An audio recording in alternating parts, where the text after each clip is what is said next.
Livro de Êxodo, parte P, capítulo 1. A escravidão e a libertação do Egito. O livro do Êxodo tem início após a morte de José, filho de Jacó, o qual havia alcançado grande prestígio no Egito.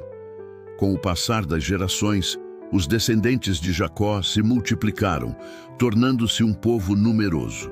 Porém, um novo faraó, que não conhecia José, passou a temer o crescimento dos israelitas e decidiu escravizá-los. Sob duras condições, eles foram forçados a trabalhar na construção de cidades e templos, suportando chicotes, fome e sofrimento.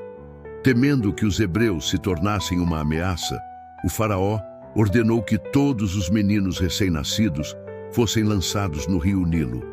Nesse contexto, nasce Moisés, da tribo de Levi. Sua mãe, Joquebede, o escondeu por 3 meses e, para salvá-lo, o colocou em um cesto nas águas do Nilo. O bebê foi encontrado pela filha do faraó, que o adotou e o criou como príncipe egípcio. Assim, Moisés cresceu cercado pela riqueza e sabedoria do Egito, mas nunca esqueceu sua origem hebreia. Ao ver um egípcio maltratando um escravo israelita, Moisés matou o agressor e, temendo a punição, fugiu para o deserto de Midian. Ali, tornou-se pastor e se casou com Zípora, filha do sacerdote Jetro. Anos depois, enquanto apacentava o rebanho, Moisés teve uma visão sobrenatural, uma sarça ardente que queimava sem se consumir. Nessa chama divina, Deus lhe revelou seu nome. Eu sou o que sou, e lhe deu uma missão: libertar o povo de Israel do cativeiro egípcio. Relutante, Moisés retornou ao Egito, acompanhado de seu irmão Arão. Diante do faraó, transmitiu a ordem divina: deixa o meu povo ir. Mas o coração do faraó se endureceu. Assim, Deus enviou 10 pragas sobre o Egito, cada uma delas atingindo as forças e deuses da nação. As águas do Nilo se tornaram sangue. Logo depois, outras pragas, rãs, piolhos, moscas e gafanhotos invadiram a terra. Pestes mataram os animais, úlceras feriram o povo, granizo destruiu plantações, trevas cobriram o país por 3 dias. A 10ª praga foi a mais terrível: a morte dos primogênitos. Antes disso, Deus ordenou que os hebreus marcassem as portas com o sangue de um cordeiro, para que o anjo da morte passasse por cima de suas casas. Nascendo assim a celebração da Páscoa. Após a tragédia, o faraó finalmente cedeu e permitiu a saída dos israelitas. Começava então o Êxodo, a marcha de um povo em busca da terra prometida. Capítulo 2. A travessia do Mar Vermelho e o pacto no Sinai. Guiados por Moisés, os israelitas partiram de Ramsés rumo ao deserto, levando consigo ouro, prata e gado. Durante a jornada, Deus se manifestava de forma visível.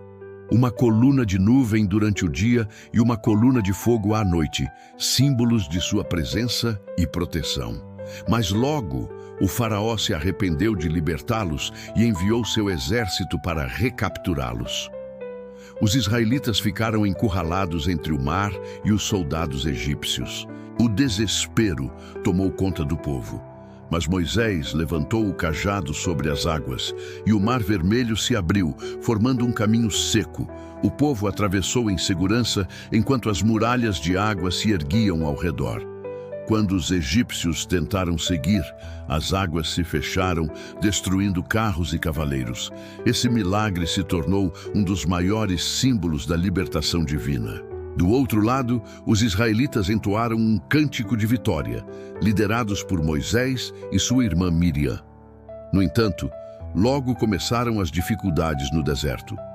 A falta de água e alimento gerou murmurações.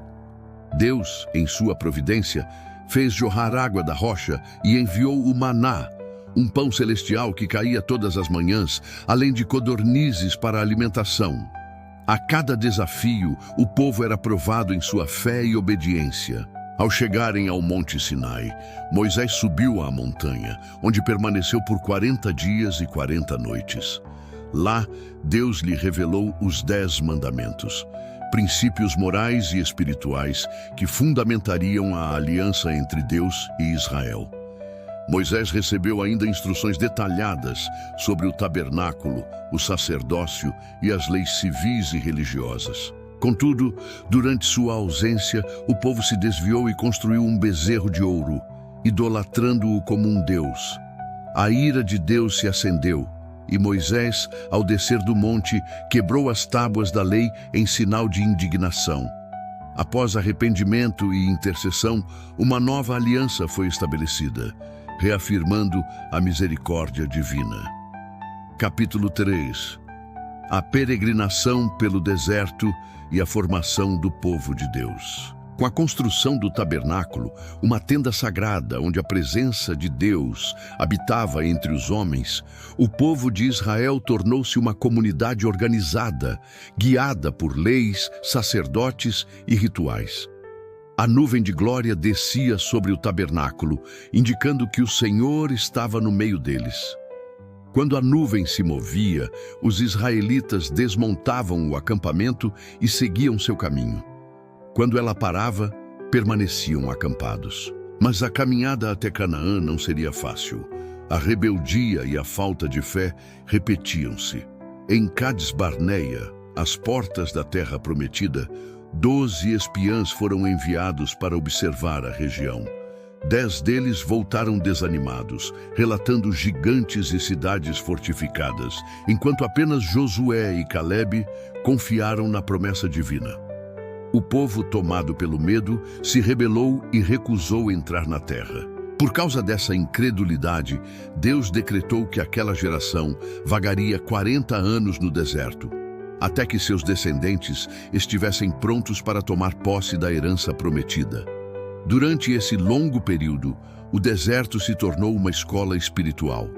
Houve sede, fome, ataques inimigos e constantes murmurações, mas também milagres e demonstrações de fidelidade divina.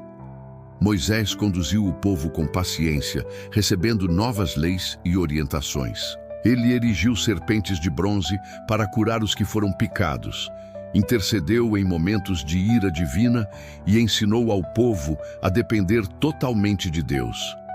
Ao final desses 40 anos, já às margens do Rio Jordão, uma nova geração estava pronta para herdar a promessa. Moisés, então idoso, contemplou de longe a terra de Canaã, mas não pôde entrar nela. Sua missão havia se cumprido: libertar, instruir e preparar o povo de Israel para se tornar uma nação santa e forte. O livro de Êxodo representa não apenas a libertação física de um povo, mas a revelação do caráter de Deus, justo, poderoso e misericordioso.